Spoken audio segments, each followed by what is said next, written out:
aspecte importante legate de norma de hrană pentru anul 2026 și alte precizări care clarifică acest drept. Poate că cea mai des întâlnită întrebare, când și cum se mărește norma de hrană?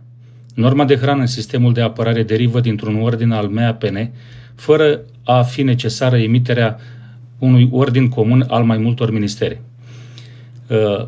Astfel, norma de hrană este centralizată și reglementată de un singur minister, ceea ce asigură o uniformitate la nivelul întregului sistem de apărare.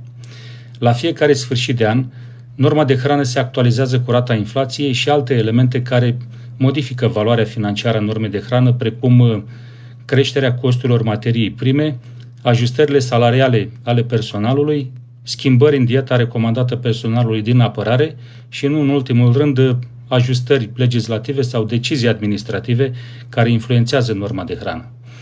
De ce nu avem totuși mai mulți bani la norma de hrană în 2026?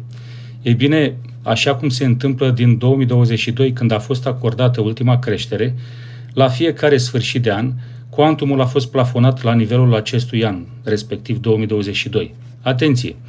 Chiar dacă valoarea financiară a normei de hrană se actualizează prin acel ordin al MAPN, aceasta se anulează la fiecare început de an prin acele ordonanțe trenuleț. Deci, degeaba avem reglementat ordinul MAPN care stipulează o valoare financiară mai mare a normei de hrană, dacă ordonanțele trenuleț le plafonează la nivelul anului 2022.